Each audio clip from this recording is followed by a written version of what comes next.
Bonjour à tous et bienvenue à nouveau. Nous sommes aujourd'hui rejoints par Jurij Kofner, économiste et conseiller en politique économique pour Alternative für Deutschland, ou AfD, qui est désormais, selon les sondages, le plus grand parti d'Allemagne.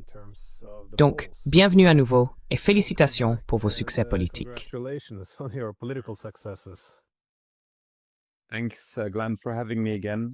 Merci Glenn de m'avoir invité à nouveau. Et oui, nous sommes heureux, mais il reste encore beaucoup de chemin à parcourir et beaucoup de choses pour lesquelles nous devons nous battre. On peut le voir en Autriche, où le FPÖ est en tête des sondages depuis 2 ans maintenant, si je me souviens bien, et ils ont remporté les élections législatives, mais l'establishment ne leur a toujours pas permis de gouverner. Mais nous ferons de notre mieux et nous continuerons à nous battre. Nous sommes en marche.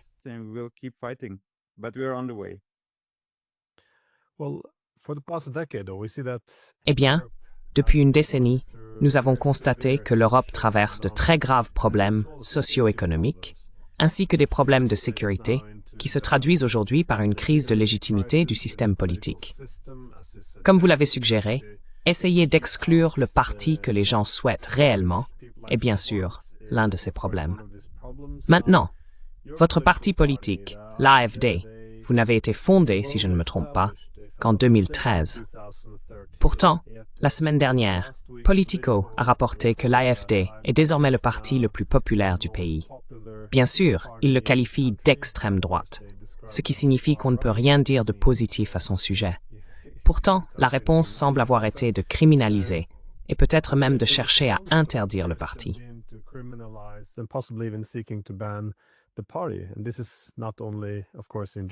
Et cela ne concerne pas seulement l'Allemagne, bien sûr. Nous observons des évolutions préoccupantes similaires dans d'autres parties de l'Europe également. Mais j'aimerais avoir votre point de vue sur les causes de ce phénomène, ainsi que sur la manière dont vous pensez que nous pourrions inverser ce déclin. Ma première question, dans le cadre de cet objectif plus large, est la suivante. Comment évaluez-vous les défis économiques en Allemagne? Et je suppose, dans l'ensemble de l'Europe. Car au début des années 2000, j'ai lu des livres et des articles affirmant que ce serait le siècle de l'Europe, mais il semble au contraire que nous entrions dans un siècle d'humiliation. Comment expliquez-vous ce qui s'est passé?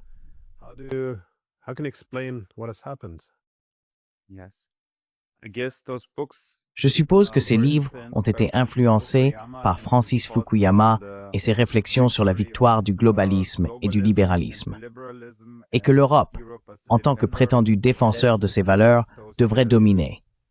Je pense que c'était l'état d'esprit à l'époque, et ça l'est toujours, malheureusement. Donc, tout d'abord, la situation économique, mais aussi sociale, est déplorable en Allemagne, mais aussi dans l'ensemble de l'Europe.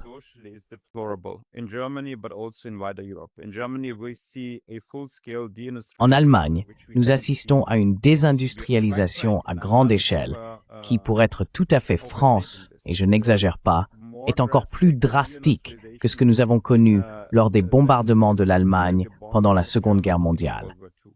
Si l'on regarde le nombre d'ingénieurs et d'ouvriers industriels devenus chômeurs, on parle de centaines de milliers ces dernières années, en particulier au cours des 3 dernières années.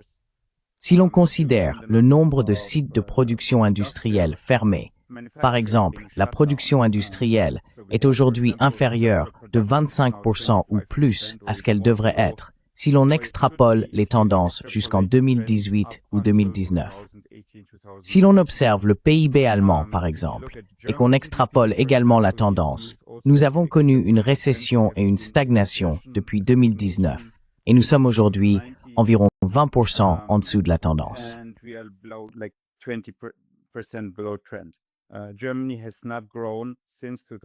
L'Allemagne n'a pas connu de croissance depuis 2019. Et je pourrais continuer ainsi dans tous les domaines, partout. C'est la même chose. En Europe, la situation est également mauvaise, mais pas autant qu'en Allemagne.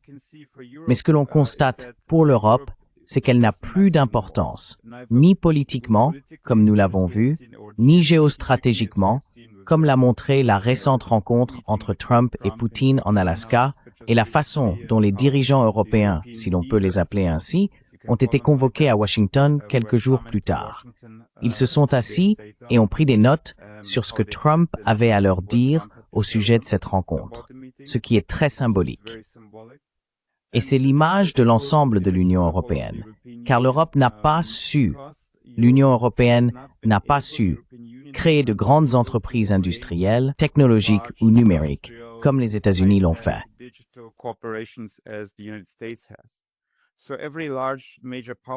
Chaque grande puissance dispose de ressources sur lesquelles elle peut compter. La Russie possède évidemment une armée sophistiquée et puissante, des ressources énergétiques, etc. Elle compte aussi quelques grandes entreprises de haute technologie, l'exploration spatiale, et ainsi de suite. La Chine dispose manifestement de grandes entreprises, d'une large assise de pouvoir et d'une base industrielle importante. Les États-Unis ont les grandes entreprises technologiques, les technologies de pointe, l'intelligence artificielle aujourd'hui et de grandes plateformes. Qu'à l'Europe? L'Europe ne possède plus de grandes entreprises à forte valeur ajoutée. Et la raison de tout cela, surtout en Allemagne, mais aussi en Europe, dans une moindre mesure, est selon moi un mélange d'idéologie libérale qui pensait peut-être qu'il n'y aurait plus de lutte entre grandes puissances, plus de géopolitique.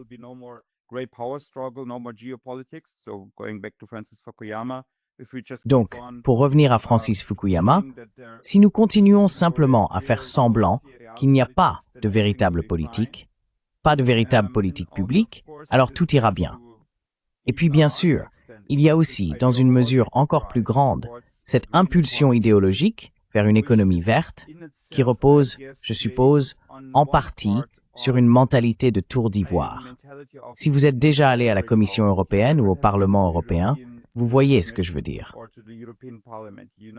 Ils ne vivent pas seulement dans une idée, mais en réalité, si vous regardez leur bureau, ils vivent dans une tour d'ivoire. Ils ne ressentent pas ce que c'est que de vivre comme un ouvrier industriel en Allemagne de l'Ouest ou comme un agriculteur en Roumanie.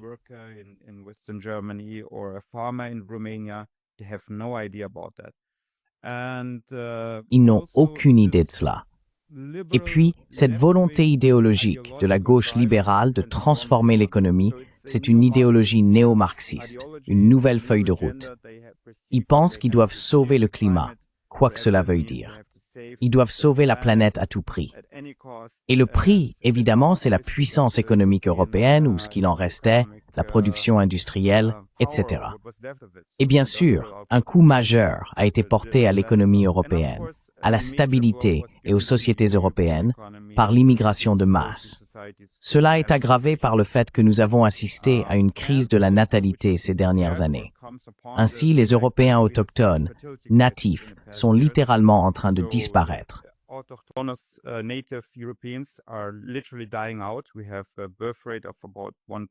Nous avons un taux de natalité d'environ 1,3 à 1,5, selon le pays. Et ce qui est intéressant, c'est que ce phénomène est généralisé. On l'observe dans des pays très libéraux, mondialistes et individualistes, comme l'Allemagne ou l'Angleterre, mais aussi dans des pays où l'on pourrait penser qu'ils devraient avoir, et en fait, ils ont, des politiques très natalistes et favorables à la famille, comme la Hongrie ou la Pologne, par exemple. Mais si l'on regarde les chiffres, c'est toujours la même chose. Ils ont un taux de fécondité d'environ 1,5. Il s'agit donc davantage d'un problème de société que d'une question de politique, en ce qui concerne l'octroi d'incitations économiques.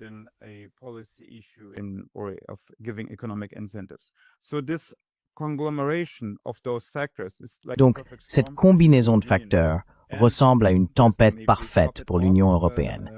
Et pour couronner le tout, il y a bien sûr la guerre en Ukraine, où des milliards et des milliards d'argent des contribuables sont dépensés, canalisés à travers l'industrie américaine de l'armement. Parce que ce qui se passe, et Trump est très clair à ce sujet, c'est que les Européens doivent payer pour acheter des chars américains, des drones américains, etc., qui sont envoyés en Ukraine. Et donc, évidemment, l'industrie de l'armement en profite, principalement l'industrie américaine, mais ça nuit aux contribuables.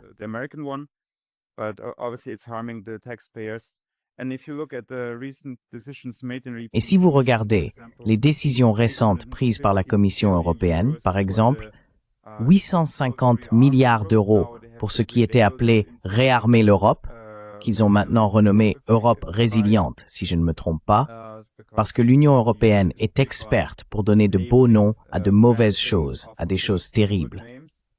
850 milliards, c'est plus que le fonds Corona, le plan Next Generation EU, encore un jeu de noms, ou une définition euphémistique, qui était de 750.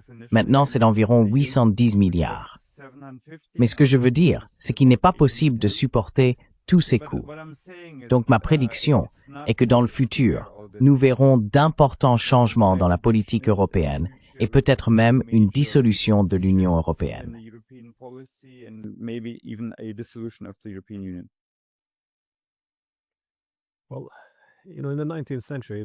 Eh bien, vous savez, au 19e siècle, cela a commencé avec les États-Unis, avec le système américain. Ensuite, cela s'est répandu en France, en Allemagne, en Russie. L'idée est bien ce que nous appelons aujourd'hui la souveraineté technologique. L'idée qu'il faut une certaine autonomie industrielle, une base manufacturière propre, afin de pouvoir jouir d'une pleine autonomie politique.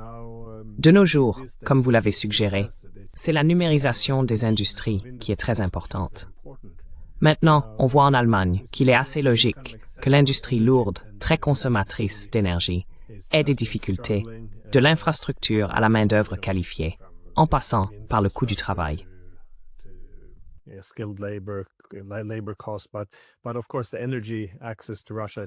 Mais bien sûr, l'accès à l'énergie russe est un enjeu majeur. Mais au-delà de ces industries traditionnelles, comment expliquez-vous cela? Pourquoi l'Europe n'a-t-elle pas réussi à développer des plateformes numériques de haute technologie afin de disposer d'un écosystème numérique autonome? Encore une fois, on pourrait se tourner vers l'Allemagne, car si l'Europe aspirait à cela, je supposais que les Allemands devraient prendre les devants. Je ne suis pas sûr, enfin. Peut-être, je ne sais pas d'où ça pourrait venir autrement. Peut-être du Royaume-Uni. Mais si l'on regarde maintenant les 20 premiers sites web numériques mondiaux, en termes de visites, on constate qu'il n'y en a qu'un seul qui soit européen, et c'est Yandex, qui est une entreprise russe.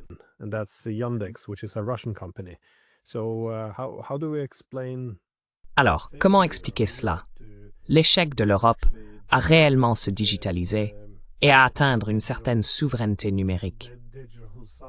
Parce que, encore une fois, de mon point de vue, toutes les industries sont aujourd'hui transformées par ces nouvelles technologies numériques, ces grandes plateformes digitales qui, à l'origine, concernaient les technologies de communication. Elles s'étendent désormais à tous les secteurs physiques, des domaines qui relevaient habituellement du monde matériel. C'est donc un problème majeur. Pourquoi l'Europe n'arrive-t-elle pas à suivre ce mouvement?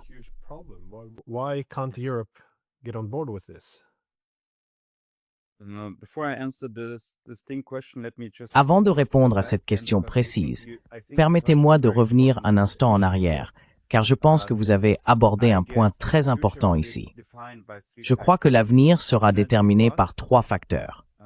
Le coût de l'énergie, la technologie, c'est-à-dire la technologie numérique et l'intelligence artificielle, et la démographie.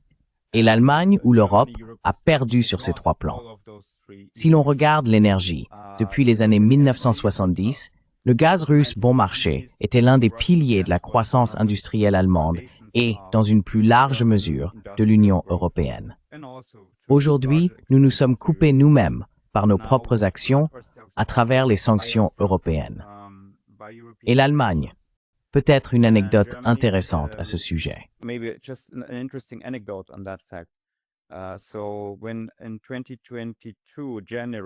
Ainsi, en janvier 2022, juste avant le début de la guerre, les responsables politiques européens et allemands étaient très virulents dans leurs critiques concernant la forte dépendance de l'économie allemande au gaz russe, ce qui est en partie vrai. J'irais même jusqu'à dire qu'environ 40% des importations totales de gaz allemand provenaient de Russie. Aujourd'hui, 45% des importations totales de gaz allemand proviennent des États-Unis, sous forme de gaz naturel liquéfié qui coûte 2 à 3 fois plus cher que le gaz russe. et 95% de tout le gaz naturel liquéfié importé par l'Allemagne vient des États-Unis. Vous n'entendez aucun responsable politique des partis traditionnels critiquer ce fait, ce qui montre encore une fois le type de mentalité qu'ils ont toujours, je suppose.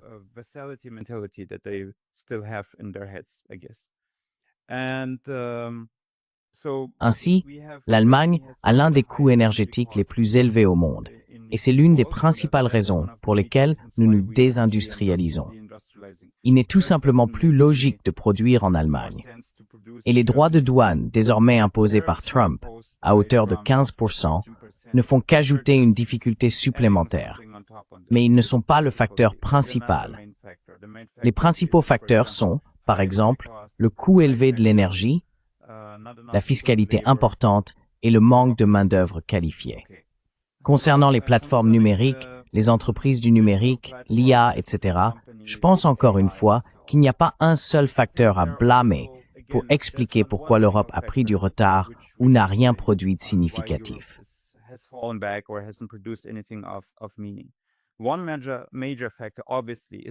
Un facteur majeur, évidemment, est que l'Europe est un vassal des États-Unis. Et les États-Unis, ce que l'on peut voir très clairement avec le comportement de la nouvelle administration à la Maison-Blanche. Donald Trump, J.D. Vance, Elon Musk, Peter Thiel, la soi-disant nouvelle droite technologique, ce sont tous nos alliés. Par nous, j'entends bien sûr les conservateurs allemands ou européens, les conservateurs de droite. En termes d'état d'esprit, ils sont nos alliés dans la guerre culturelle. Lutter contre le gauchisme, le marxisme culturel, etc. Lutter contre le transgenrisme, la propagande LGBT et peut-être aussi l'idéologie verte. Tout cela est très bien, mais lorsqu'il s'agit d'intérêts économiques, ils ne sont pas nos amis.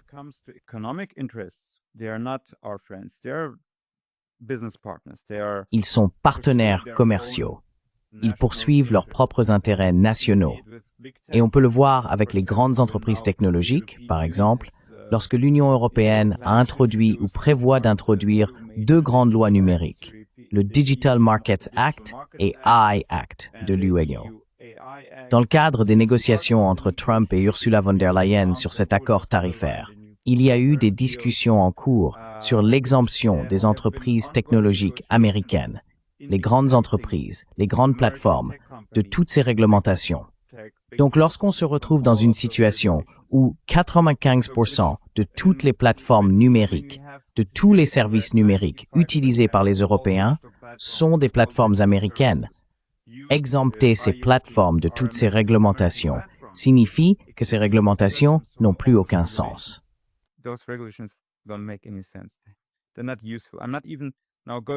Elles ne sont pas utiles. Je ne vais même pas aborder la question de savoir s'ils avaient raison ou tort concernant la réglementation. Je pense qu'ils avaient dans une large mesure en partie tort. Il y avait certains aspects utiles, mais fondamentalement, ils freinaient nos propres entreprises, notamment à cause de la bureaucratie, de la certification, etc., ce qui, encore une fois, n'est que du sable dans les rouages de notre économie. C'est aussi un facteur qui nous empêche de développer nos propres géants de la tech.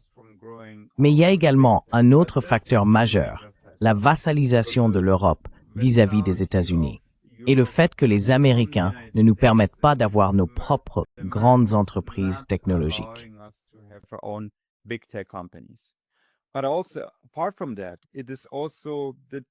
Mais aussi, au-delà de cela, c'est l'incapacité, je ne vais pas reprendre l'exemple de l'Allemagne, à créer un écosystème permettant de faire émerger des personnes prêtes et capables de bâtir ces grandes startups technologiques. Donc l'un des principaux problèmes est l'éducation. Comment les États-Unis ont-ils résolu ce problème? Les États-Unis ont résolu le problème de la recherche de talents hautement qualifiés, ingénieurs, programmeurs, etc., en les attirant du monde entier. Des informaticiens indiens, des personnes venant de Russie, d'Europe, de partout. Ils ont été amenés dans la Silicon Valley. Certains venaient des États-Unis, mais la plupart venaient de l'étranger.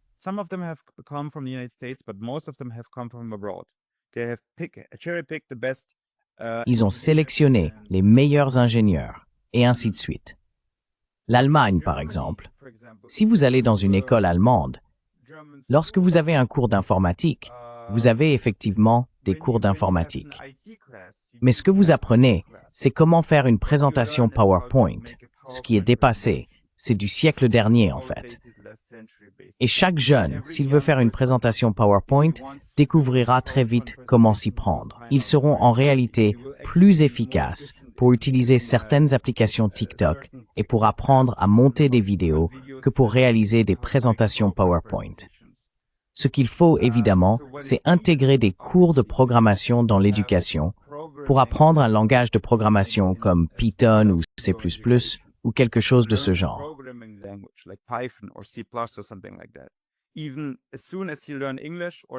Dès que vous apprenez l'anglais ou une autre langue étrangère, vous devriez apprendre la programmation. En Fédération de Russie, par exemple, c'est désormais partout. Dans chaque école élémentaire, il existe des options pour apprendre la programmation, car c'est la nouvelle langue du futur. C'est même plus important que d'apprendre une langue étrangère, car aujourd'hui, il suffit de mettre un ordinateur dans votre oreille et il traduira le chinois en anglais ou en russe, etc. Il est donc plus important d'apprendre à programmer l'appareil que vous aurez dans l'oreille. Nous ne formons pas de main-d'œuvre qualifiée en Europe ou en Allemagne pour l'économie du futur. Ce sont des choses fondamentales qu'un gouvernement devrait garantir.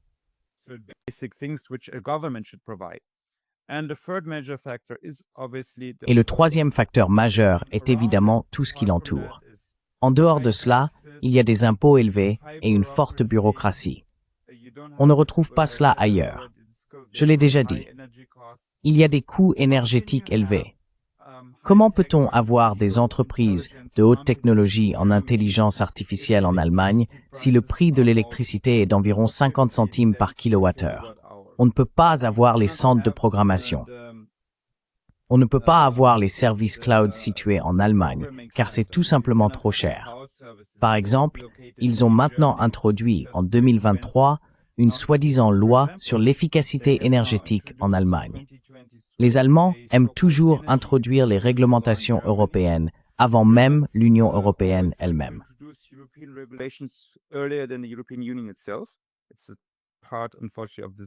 C'est malheureusement une caractéristique bien connue de la mentalité allemande d'être très en avance, de mettre en œuvre des exigences avant même qu'elles ne soient réellement imposées.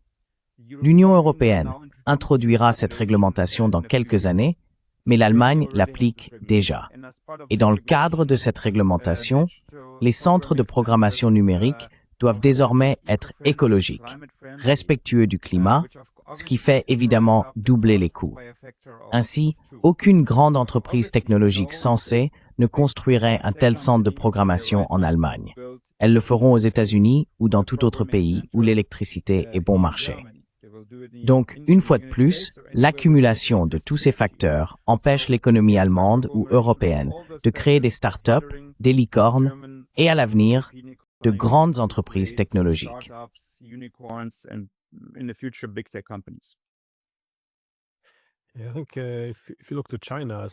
Je pense que si l'on regarde la Chine comme le principal pays qui pousse actuellement ces nouvelles technologies, lesquelles nécessitent ces puissants centres de données, on constate qu'ils bénéficient désormais de prix de l'énergie en baisse parce qu'ils développent pratiquement toutes les branches de l'énergie.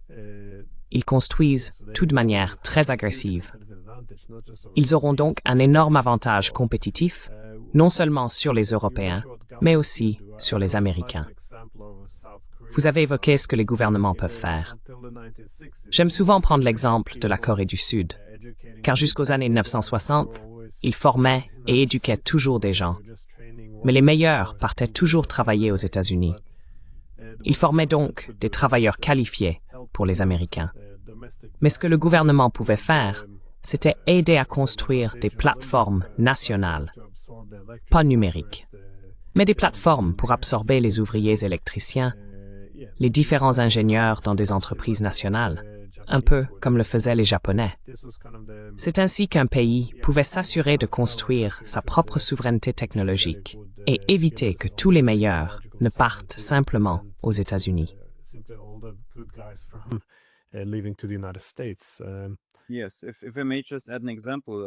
Oui, si je peux juste ajouter un exemple. En Russie, lorsque le gouvernement russe a constaté qu'un grand nombre de spécialistes en informatique quittaient le pays après le début de la guerre en Ukraine, il a proposé de nombreuses incitations pour encourager les spécialistes russes de l'informatique à revenir en Russie. Par exemple, si vous reveniez en Russie, vous pouviez obtenir un prêt immobilier sans intérêt, un prêt à taux zéro et d'autres avantages, comme des revenus exonérés d'impôts pendant une certaine période, etc. Et cela a fonctionné. Je le sais moi-même par expérience personnelle, en discutant avec des Russes venus en Allemagne.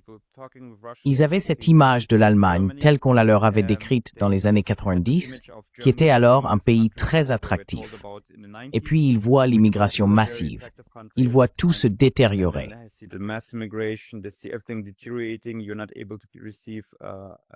Vous n'arrivez pas à obtenir un rendez-vous chez les médecins et ils étaient plus qu'heureux de retourner en Russie. Donc, je suppose que plus de la moitié de ces personnes qui étaient parties, les informaticiens, environ 200 000, étaient revenus en Russie d'ici 2023. Ce n'est qu'un exemple. Et donc, vous avez tout à fait raison. Un gouvernement devrait mettre en place des politiques pour encourager la création d'entités commerciales nationales souveraines capables de générer de la valeur ajoutée à l'avenir. Et l'un des principaux facteurs, c'est l'énergie bon marché. Il existe une étude célèbre d'une université suédoise qui montre qu'il n'existe aucune nation industrielle développée dans le monde qui ne dispose pas d'énergie bon marché. Il n'y en a aucune. Il n'y en a pas eu au cours du siècle dernier. Donc cette idée selon laquelle, oh, nous allons concevoir des iPhones sans avoir d'électricité bon marché parce qu'elle sera produite ailleurs à l'étranger, ce n'est tout simplement pas vrai.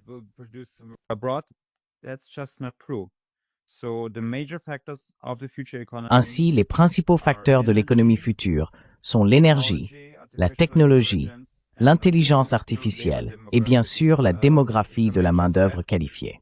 Si je peux me permettre d'ajouter, depuis le début du mandat de chancelière d'Angela Merkel en Allemagne en 2005 jusqu'à aujourd'hui, plus d'1 million d'Allemands ont en net quitté l'Allemagne.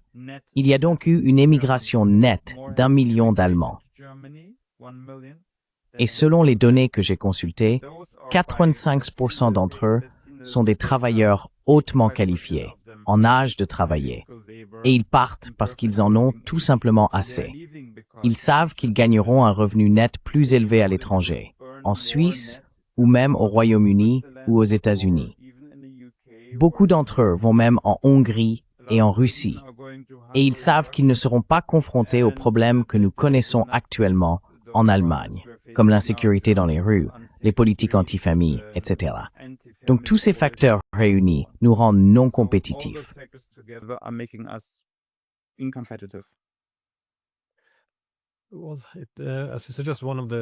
Eh bien, comme vous le suggérez, l'un des facteurs qui semble contribuer au déclin de l'Europe est aussi que la relation avec les États-Unis n'a pas vraiment été, disons, repensée. C'est-à-dire que, pour les réalistes politiques, nous aimons dire qu'il n'y a pas d'alliés permanents, seulement des intérêts permanents. Mais souvent, lorsque les Européens regardent vers les États-Unis, ils disent que c'est une longue relation depuis la Seconde Guerre mondiale, qu'il est important de la maintenir. Mais après la Seconde Guerre mondiale, les États-Unis avaient de grandes incitations à adopter des politiques commerciales très généreuses envers les Européens. Et en effet, c'était un sujet de discussion à Washington. Oui, cela représente un coût, mais être très généreux dans les accords commerciaux avec les Européens visait à s'assurer que l'Allemagne de l'Ouest soit la bonne Allemagne par opposition à l'Allemagne de l'Est, que la Corée du Sud soit la bonne Corée par opposition à la Corée du Nord, que Taïwan soit la bonne Chine par opposition à la Chine continentale.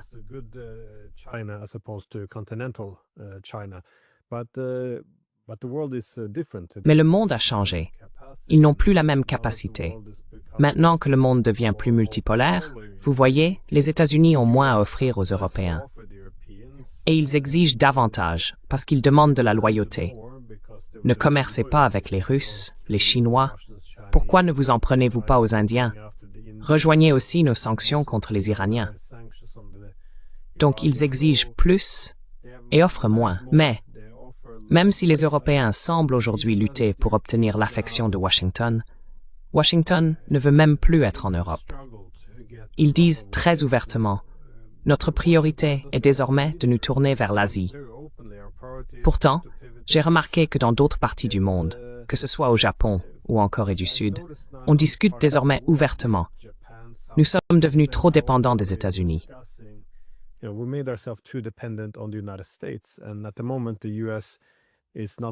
En ce moment, les États-Unis ne sont pas en position de générosité. Ils vont devoir extraire davantage. Ils veulent opérer un transfert, prendre leurs ressources, rapatrier les industries et les ramener aux États-Unis, comme ils l'ont d'ailleurs dit aux Taïwanais.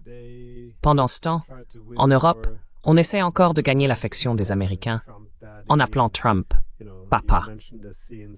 Vous avez mentionné les scènes actuelles dans le bureau ovale, mais en coulisses, voyez-vous quelque chose se passer?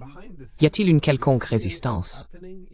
La question est essentiellement de savoir si certains disent « Écoutez, la répartition du pouvoir a changé. Le monde est différent. Nous devons nous adapter à ces réalités afin d'agir dans l'intérêt des États-nations européens. »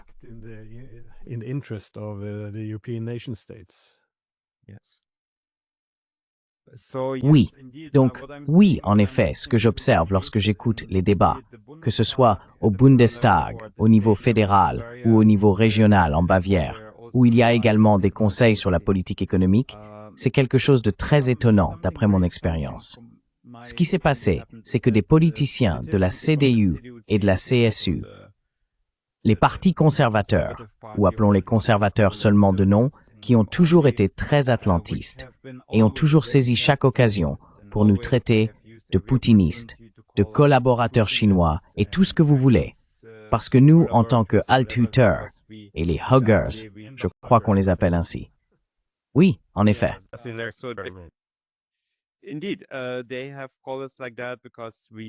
Ils nous ont qualifiés ainsi parce que nous plaidons, comme vous l'avez dit, en faveur de la multipolarité et de l'existence d'alternatives, et pour de bonnes relations avec d'autres grandes puissances également, car cela est dans l'intérêt du peuple allemand et de l'économie allemande.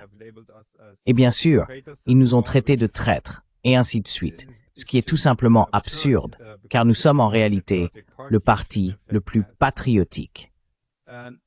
Ce qui m'a étonné, c'est que même dans leur discours maintenant, après que Trump soit devenu président des États-Unis pour la deuxième fois, ils ont utilisé des mots et des tons. Sont-ils de gauche? Sont-ils devenus des gens de l'AfD? Car ils sont devenus très anti-américains dans leur discours. Donc je ne suis pas sûr que ce soit très sincère.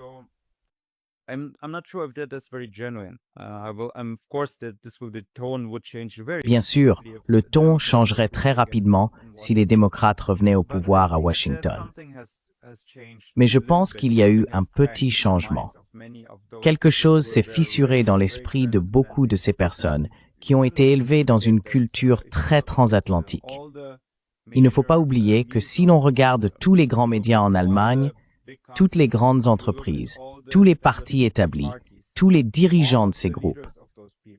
Et encore une fois, je n'exagère pas, je ne surenchéris pas, je ne fais pas de populisme. Ils ont tous été formés dans ce qu'on appelle des programmes de jeunes leaders. Ce sont des programmes organisés par des think tanks pro-américains, et ils sont formés à être pro-américains. C'est une question d'état d'esprit.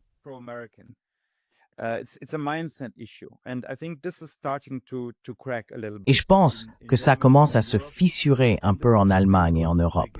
Et c'est quelque chose de positif, je suppose, quelque chose de bien qui est en train de se produire. Parce que ces politiciens étaient aussi très confus quant à la manière de nous qualifier désormais. Alors, sommes-nous des poutinistes ou des trumpistes? Parce que vous savez, Elon Musk a dit que seule l'AfD pouvait sauver l'Allemagne. Et Trump et Vance se sont exprimés en notre faveur, tout comme Marco Rubio. Donc pour eux, ça ne colle pas en fait. Quelque chose s'est fissuré dans leur façon de penser.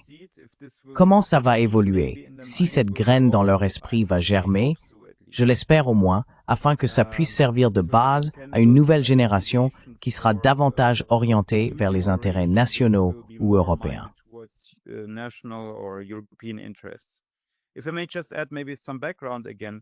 Si je peux me permettre d'ajouter un peu de contexte.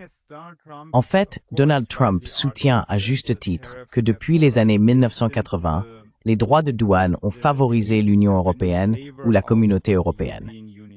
L'Europe imposait des droits de douane bien plus élevés que les États-Unis, ce qui a permis aux Européens d'exporter beaucoup de marchandises vers les États-Unis. Mais ce qu'il ne mentionne pas, c'est que tous les dollars que nous avons reçus, les gouvernements européens ou les entreprises européennes via le secteur bancaire, ont été utilisés pour acheter des obligations fédérales américaines. Ainsi, cet excédent commercial a servi à financer l'énorme masse de la dette nationale des États-Unis.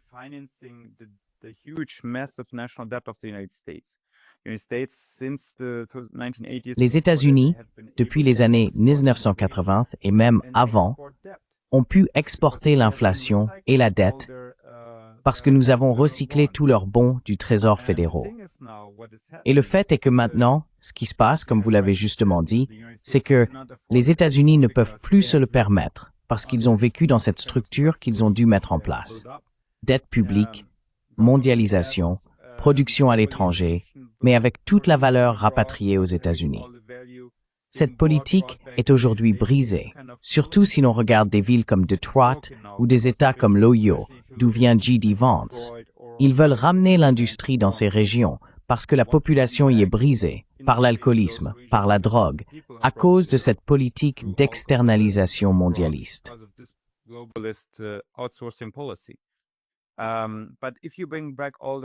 Mais si vous rapatriez toute la production aux États-Unis, ce qui bien sûr n'est pas seulement une question sociale, mais aussi une question de souveraineté nationale, de défense, de sécurité, etc., alors il faut instaurer des droits de douane, ce qu'il a fait.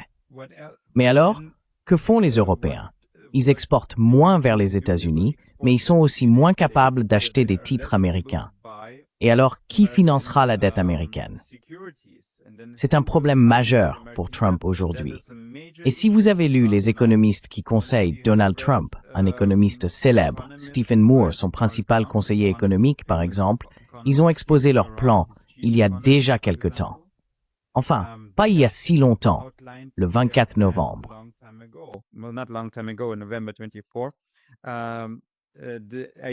L'idée, c'est l'étape suivante. Donc la première étape a déjà été mise en œuvre. Des droits de douane élevés pour réindustrialiser les États-Unis et obtenir des recettes douanières. La deuxième partie consiste à forcer les Européens, mais pas seulement les Européens, également d'autres pays asiatiques, des alliés, comme ils les appellent, des vassaux, comme je les appellerais, le Japon, la Corée du Sud, etc., à acheter de l'énergie américaine et à nous obliger à investir aux États-Unis. Cela s'est également produit dans le cadre de cet accord en Écosse pour acheter des armements américains. Évidemment, 100 milliards de dollars, ce qui était déjà prévu même avant l'accord. Si vous vous souvenez de ce que disaient les dirigeants européens, ils affirmaient qu'ils achèteraient des armements américains.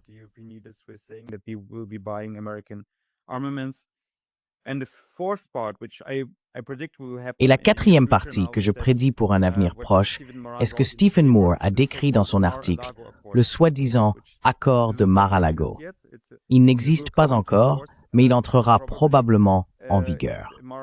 Mar-a-Lago, évidemment étant l'hôtel privé ou les villas privées appartenant à Donald Trump en Floride, est nommé en référence aux accords du Plaza, qui était l'accord entre les États-Unis, le Japon et les pays européens sur la dévaluation du dollar face aux monnaies européennes. Et je prédis qu'un accord du même genre sera conclu à l'avenir. Faire des prédictions est toujours risqué, mais s'ils ont raison, je pense qu'un tel accord verra le jour. Ainsi, ils demanderont ou forceront les Européens à acheter ce qu'on appelle des obligations du siècle ou Century Bond émises par les États-Unis.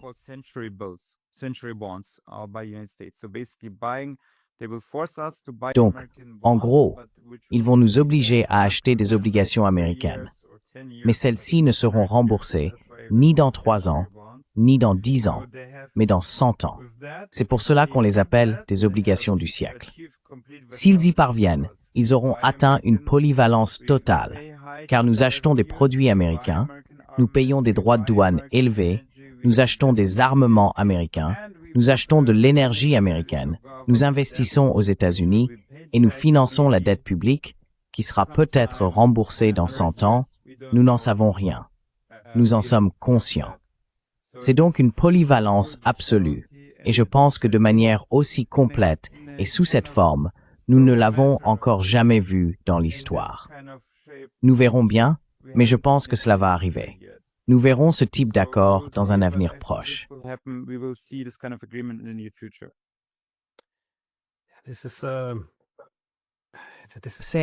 C'est tellement incroyable qu'il n'y ait aucune imagination politique pour envisager une politique différente de cette soumission totale. Mais c'est une chose curieuse chez les Européens, car soit ils doivent suivre aveuglément les États-Unis, soit être anti-américains et détester l'Amérique. J'aime l'Amérique. Je pense que les Américains ont une économie importante. Nous avons un lien civilisationnel fort. Nous devrions bien nous entendre. Mais je plaiderais tout de même pour notre propre indépendance et autonomie, pour diversifier nos partenariats et bien sûr avoir au moins un peu de dignité. Maintenant, avec les États-Unis, c'est très étrange, parce que les dirigeants européens, ils détestent vraiment, pas seulement les dirigeants, mais les médias. Tout le monde déteste Trump. Et pourtant, ils n'attendent qu'une chose, sous-traiter à nouveau la gouvernance de base et nos économies aux États-Unis.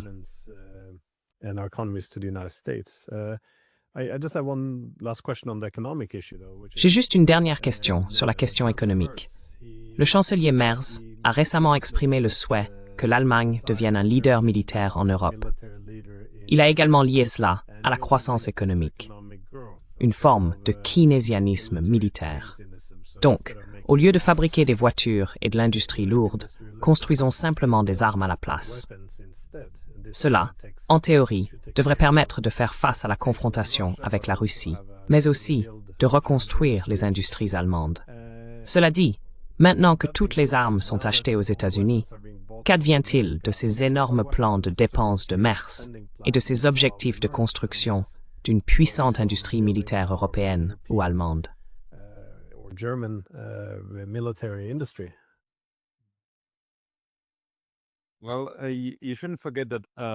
Eh bien, il ne faut pas oublier que Friedrich Merz était à la tête de BlackRock Allemagne avant de devenir chancelier.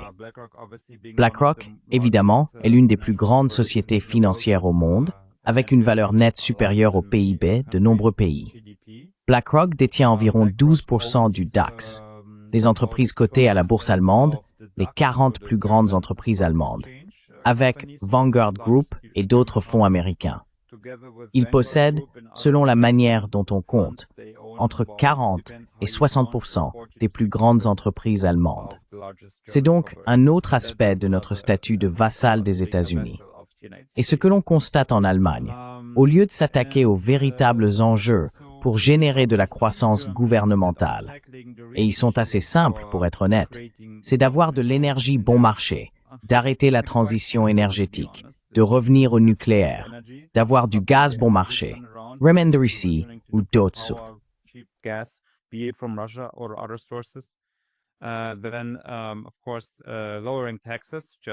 Ensuite, bien sûr, il faut baisser les impôts, tout comme Donald Trump le fait aux États-Unis. Et par exemple, la tarification du carbone devrait être abolie, car elle rend tout plus cher. Ensuite, évidemment, il y a tous les monstres bureaucratiques, que ce soit la loi sur l'efficacité énergétique, l'interdiction des moteurs à combustion, qui détruit notre industrie automobile, les soi-disant lois sur la chaîne d'approvisionnement, et ainsi de suite. La bureaucratie et les tracasseries administratives tuent notre économie encore plus que les impôts, j'oserais dire.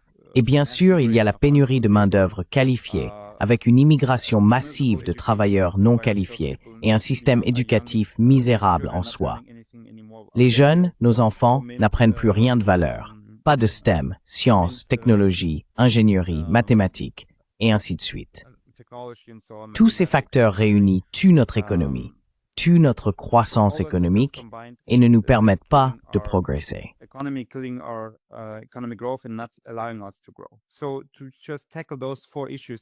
Donc, S'attaquer simplement à ces 4 problèmes reviendrait en gros à réaliser un nouveau miracle économique, comme nous l'avons connu dans les années 50 et 60.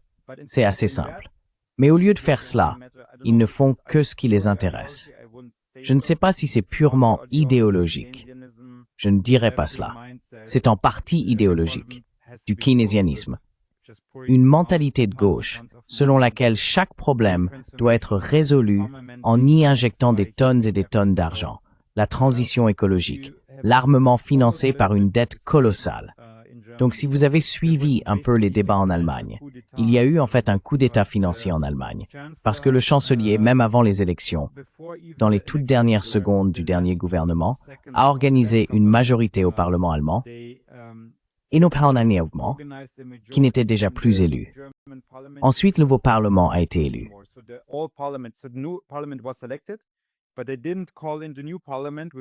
Mais ils n'ont pas convoqué le nouveau Parlement avec les nouvelles majorités. Ils n'auraient pas pu modifier la Constitution pour permettre l'annulation du frein à l'endettement et obtenir cette nouvelle autorisation d'endettement pour le gouvernement. Ils ont utilisé l'ancien Parlement et avec cela, ils ont obtenu la majorité, ce qui équivaut essentiellement à un coup d'État. C'était fondamentalement contraire à la Constitution, mais ils l'ont fait quand même. Merz était le chef de file de cette initiative. Il n'était même pas chancelier à ce moment-là.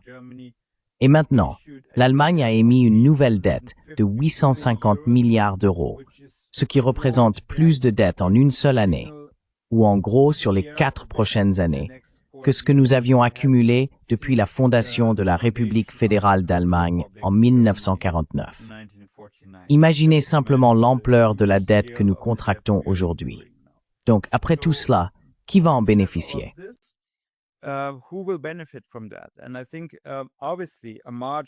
je pense évidemment qu'un grand bénéficiaire de tout cela est BlackRock, car peu importe si le financement ou les contrats vont à des entreprises d'armement allemandes, comme Rheinmetall ou Hensoldt ou d'autres, ou à des entreprises américaines, puisqu'elles appartiennent toutes en partie à BlackRock ou au Vanguard Group. Mais de toute évidence, une grande partie ira aux entreprises d'armement américaines. Mais une partie, peut-être 15%, 20%, voire 30%, peu importe, ira aux entreprises d'armement allemandes.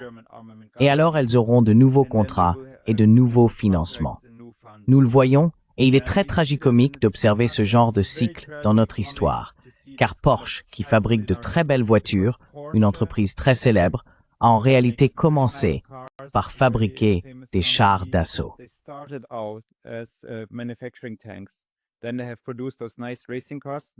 Ensuite, ils ont produit ces belles voitures de course. Maintenant, ils disent à nouveau qu'il n'est pas logique pour nous de fabriquer de belles voitures avec un moteur à combustion interne. Personne ne veut conduire une belle voiture avec une batterie électrique. Tout le monde veut avoir le son et la sensation d'un moteur à combustion interne. Donc, ça n'a pas de sens pour nous. Les gens ne veulent pas l'acheter.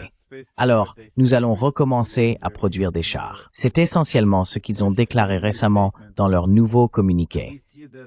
Et nous voyons cela avec toutes les autres entreprises allemandes de fabrication automobile et ainsi de suite.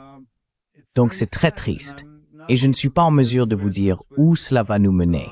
Peut-être juste quelques notes positives, peut-être quelques bons aspects que je vois.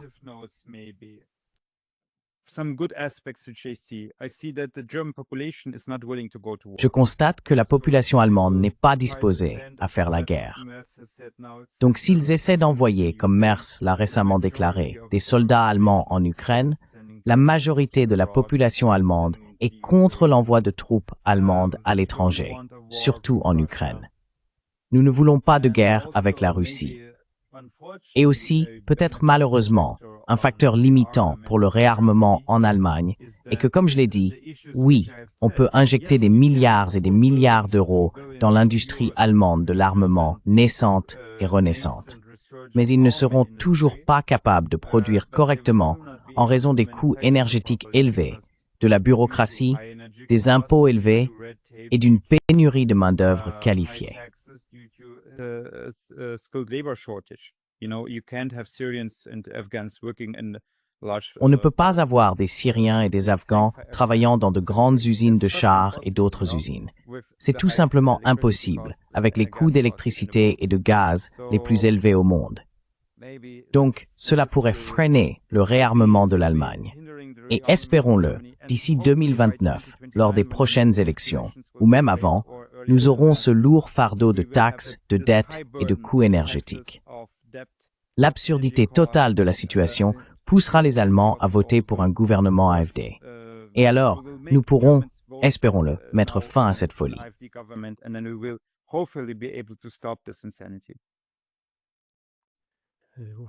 Vous avez mentionné plus tôt qu'une grande partie de la main-d'œuvre qualifiée quitte l'Allemagne, tandis que de la main-d'œuvre non qualifiée arrive.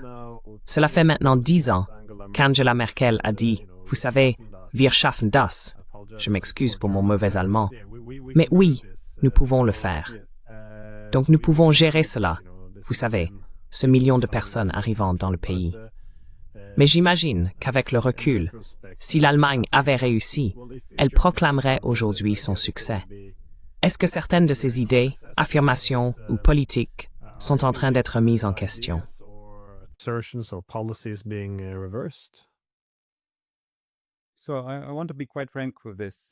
Je veux être tout à fait franc à ce sujet. L'ouverture des frontières allemandes à ces migrants illégaux a été une trahison, a été illégale selon notre constitution et a constitué la plus grande attaque contre l'Allemagne depuis 1945. Les problèmes causés par l'immigration de masse sont si énormes que même la désindustrialisation et tous les autres facteurs paraissent insignifiants en comparaison. Aujourd'hui, plus de 5 à 6 millions de personnes sont venues en Allemagne. Nous avons 3,4 à 3,5 millions de personnes provenant des pays d'asile, en partie aussi d'Ukraine. Nous avons constaté une diminution de la population ethnique allemande autochtone depuis les années 1960. Nous sommes donc maintenant à environ 75% ou moins, 70% sont des Allemands de souche. Le reste, ce sont tous des étrangers venus en Allemagne. Évidemment, beaucoup ont entré ainsi.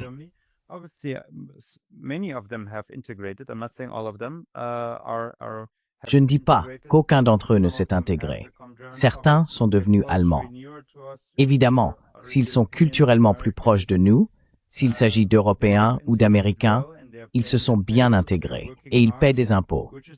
Ils travaillent dur, ce qui est intéressant. Nous n'avons aucun problème économique, social ou en matière de sécurité avec les personnes venant d'Asie de l'Est ou d'Inde. Aucun problème du tout. D'ailleurs, les personnes qui gagnent le plus en Allemagne sont les Indiens. Mais les personnes venant d'Afrique et du Proche-Orient, elles ont contribué, et je ne parle pas d'individus, pour être très clair à ce sujet. Il y a donc évidemment des exceptions. Mais si l'on regarde les statistiques, et c'est ce que font généralement les économistes, il n'y a eu quasiment aucun bénéfice pour l'économie allemande ou pour la société allemande provenant de l'immigration de masse.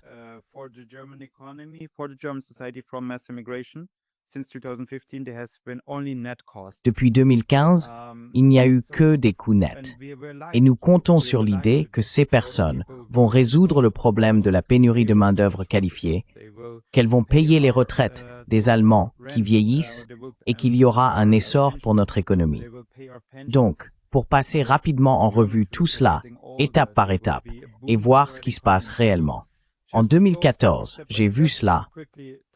La Bundesagentur für Arbeit, l'agence allemande pour l'emploi, disait en 2014 qu'il y avait quelques problèmes dans certains secteurs de l'économie où il n'y avait pas assez de main-d'œuvre qualifiée. Mais qu'en gros, il n'y avait pas de pénurie de main-d'œuvre qualifiée en 2014. En 2025, il nous manquera environ 500 000 à 600 000 postes de main-d'œuvre qualifiés. Nous ne pouvons pas pourvoir ces emplois. Nous ne les avons pas. Nous ne pouvons pas construire une économie numérique.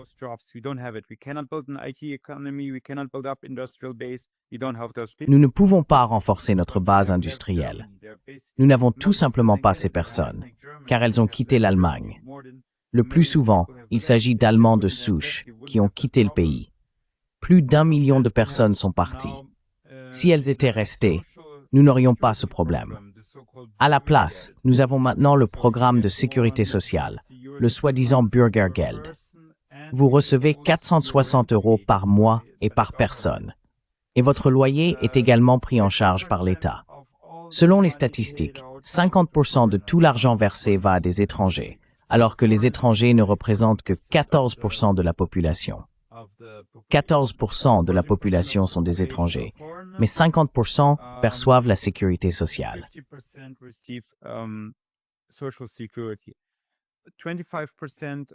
25% des personnes ont un passé migratoire, donc elles possèdent en partie des passeports allemands. 65% de toutes les personnes bénéficiant de l'aide sociale sont issues de l'immigration. Donc, si vous connaissez la situation aux États-Unis, où il y a le problème que la main-d'œuvre peu qualifiée venant du Mexique prend les emplois peu qualifiés aux États-Unis, travailler chez McDonald's, faire le ménage, etc., ils ont ce problème là-bas. En Allemagne, nous n'avons même pas ce problème. Nous avons des personnes qui migrent directement dans notre système de sécurité sociale. Elles n'occupent même pas nos emplois peu qualifiés ou à bas salaire parce qu'elles n'en ont pas besoin. Elles ne sont pas stupides.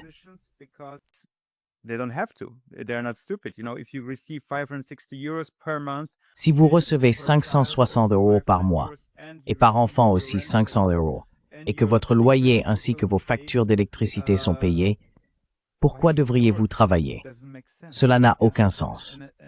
Et je ne blâme même pas ces personnes, car elles font simplement ce qu'elles pensent d'être le mieux pour leur vie.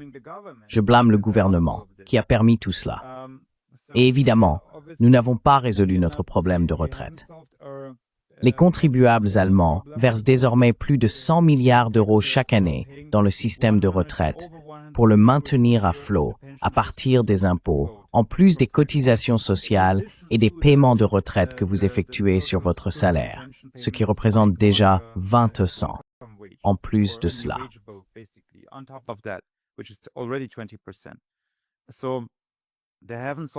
Donc, ils n'ont pas résolu ce problème.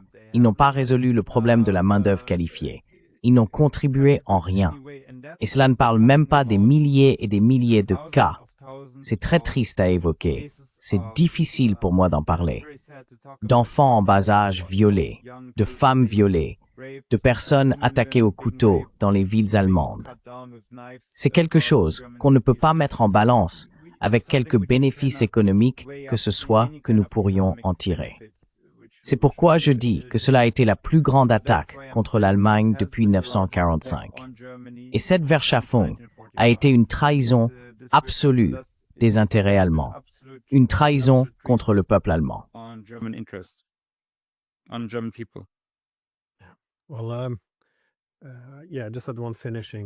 Eh bien oui, j'avais juste une dernière question. Vous avez mentionné plus tôt que vous pensez que l'UTMLML va se disloquer. Et encore une fois, il semble y avoir une crise de légitimité à travers l'Europe. Ils ont eu Le Pen, l'ont écartée de la course lorsqu'elle est devenue la plus populaire. En Hongrie, on accuse l'UPLRPML de vouloir faire tomber Orbán. Et bien sûr, l'AfD, on parle de l'interdire. Et en effet, les seuls dirigeants considérés comme légitimes, que ce soit Merz, Macron, Starmer, sont largement impopulaires et les gens ne les soutiennent pas réellement. De plus, nous avons les von der Leyen et Kallas, ce groupe non élu. Donc, étant donné que c'est la situation, comment prévoyez-vous une possible dislocation de l'Union européenne? Sera-ce à cause de la question économique, de la légitimité politique, ou comment voyez-vous cela se dérouler?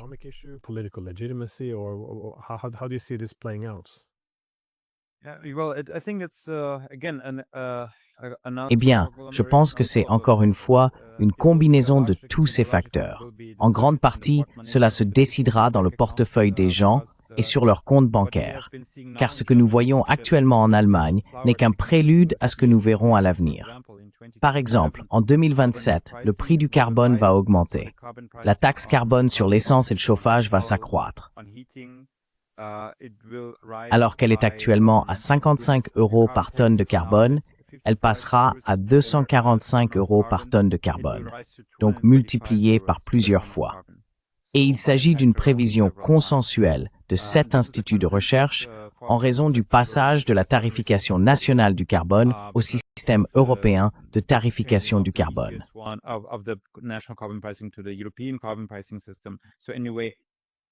De toute façon, cela va rendre tout plus cher. Conduire, se chauffer, faire ses courses au supermarché, tout car tout repose évidemment sur l'énergie. Et toutes ces nouvelles lois bureaucratiques, par exemple les réglementations sur l'efficacité énergétique de l'Union européenne, les réglementations sur le chauffage dans l'Union européenne, la façon dont vous pouvez construire ou non votre maison, etc., tout cela au nom de l'écologie. Toutes ces réglementations majeures entreront en vigueur à la fin des années 2020 et au début des années 2030. L'interdiction des moteurs à combustion en est un exemple évident. Nous en ressentirons donc les effets. Les citoyens ressentiront ces effets économiques à la fin des années 2020 et au début des années 2030.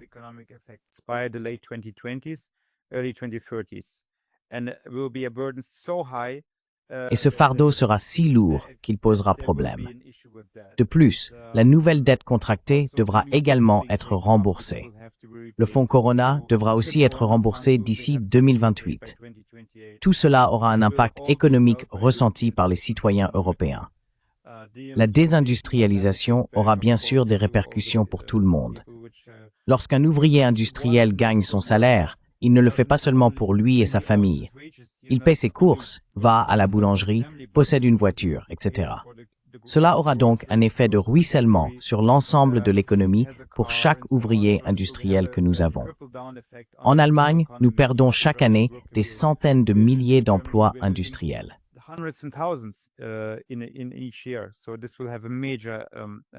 Cela aura donc un effet de crise majeur dans un avenir proche. Ensuite, bien sûr, il y a l'immigration de masse, avec des régions en Allemagne de l'Ouest où 30 ou 40% de la population sont des étrangers, parlent arabe et ne parlent pas allemand.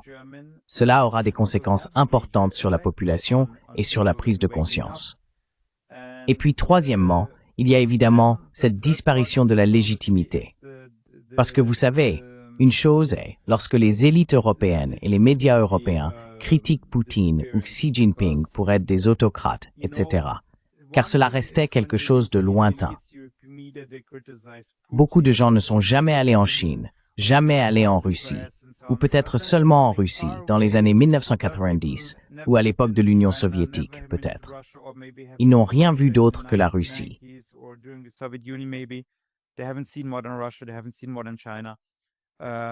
Ils n'ont pas vu plus que la Chine.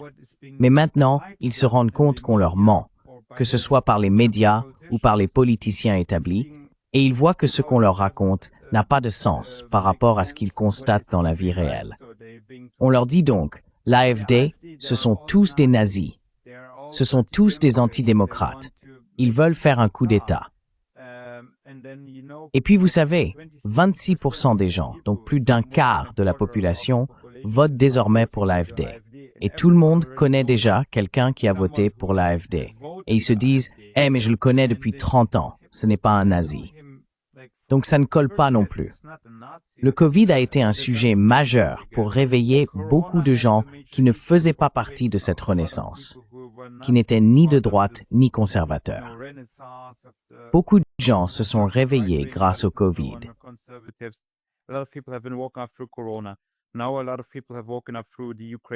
Beaucoup de gens se sont réveillés à travers la guerre en Ukraine et la propagande qui l'entoure. Et je pense que les prochains problèmes auxquels nous serons confrontés à l'avenir seront des choses comme l'interdiction de certains partis ou le refus aux politiciens de la possibilité de participer ou d'être élus, etc. Et les gens voient et entendent ce que ces politiciens disent réellement et se rendent compte que ce n'est pas quelque chose de radical, que ce qu'ils disent est tout à fait juste. Un dernier exemple. Tous les rapports de l'agence allemande de sécurité intérieure, le Verfassungsschutz, qui qualifie l'AfD de prétendus extrémistes de droite. Si vous avez lu ces rapports, et certaines personnes l'ont fait, car les médias conservateurs, même certains grands médias, les ont publiés.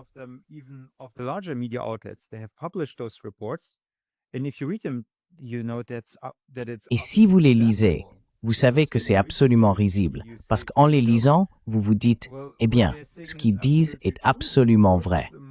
Bien sûr que la migration est un problème majeur, et bien sûr qu'il y a des gens qui se font tuer à l'arme blanche, et bien sûr qu'avec les politiques écologiques menant à la désindustrialisation, qu'y a-t-il de radical là-dedans? C'est simplement la vérité. Et donc, à mesure que de plus en plus de gens constatent ce décalage entre ce qu'on leur dit et ce qui se passe autour d'eux, de plus en plus de gens vont se réveiller. Donc je suis pessimiste dans le sens où des temps très difficiles attendent l'Union européenne dans un avenir proche, les années 2020 et 2030. Des temps très difficiles.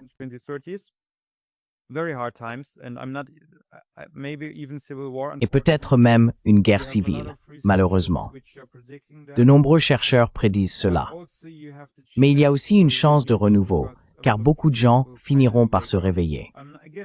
Et encore une fois, je tiens à préciser pour les personnes des services de sécurité intérieure qui écoutent. Je ne suis pas favorable à ce scénario. Je dis simplement que si les élites continuent avec cette politique, il n'y aura pas d'autre scénario à l'avenir que celui-là. Les gens vont se réveiller.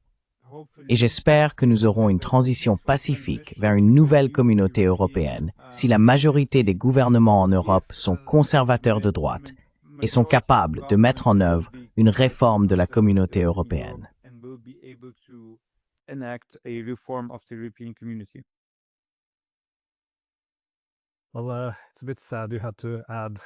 Eh bien, c'est un peu triste que tu aies dû ajouter « si les agences de sécurité écoutent ». Évidemment, vous écoutez. Oui, non. Je veux dire, c'est une réalité différente qui émerge maintenant à travers l'Europe lorsque l'establishment politique, s'il estime que la légitimité ou le déclin de la légitimité nécessite l'aide des agences de renseignement. Et j'imagine que c'est ce qui est arrivé à l'AfD en la qualifiant d'organisation extrémiste, le plus grand parti politique. Et cela permet aux agences de renseignement d'être utilisées non seulement contre les dirigeants, mais aussi contre les membres et les personnes qui votent pour le parti. Donc en tout cas, merci beaucoup d'avoir pris le temps, je vous en suis reconnaissant. Merci Glenn, merci beaucoup.